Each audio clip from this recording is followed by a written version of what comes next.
Gerakan menafikan Perikatan Nasional (PN) menolak rang undang-undang RUU anti-lompat parti yang sedang diusahakan kerajaan sekarang.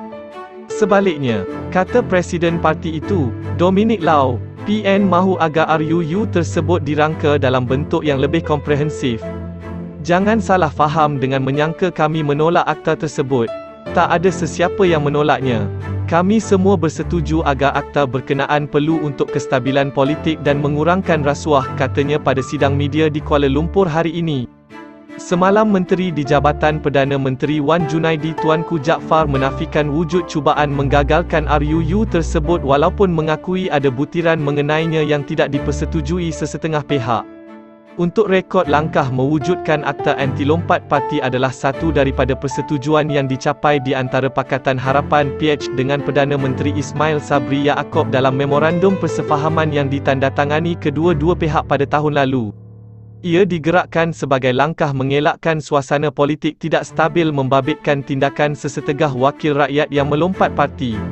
Tindakan sedemikian misalnya menyebabkan kerajaan PH jatuh di luar pilihan raya pada akhir Februari 2020. Untuk rekod, PN yang dianggota antara lain Gerakan PAS dan Bersatu merupakan sebahagian daripada kerajaan sekarang, boleh dianggap tak adil. UMNO yang berjanji untuk menyokong akta tersebut secara konsisten menganggap Bersatu adalah parti yang menerima ahli politik melompat dan mengkritiknya.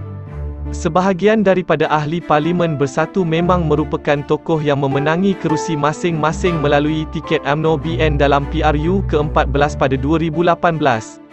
Sebelum ini, Wan Junaidi berkata ada 3 kriteria utama yang menentukan sama ada seseorang itu dianggap melompat parti atau sebaliknya.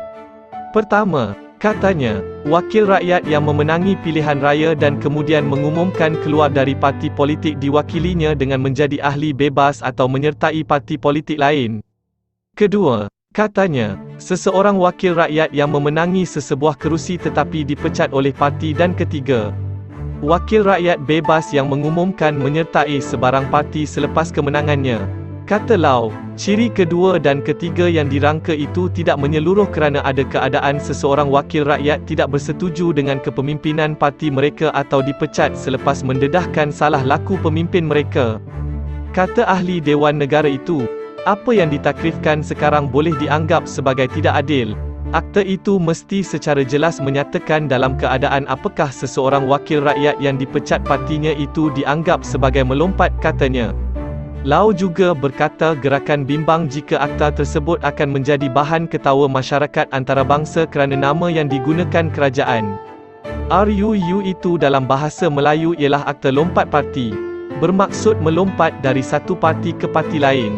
Maka apabila seorang wakil rakyat bebas menyertai sesebuah parti, mengapa ia dianggap sebagai melompat? Mungkin jangan gunakan perkataan lompat parti tetapi guna istilah lain dan ia mungkin lebih baik, katanya.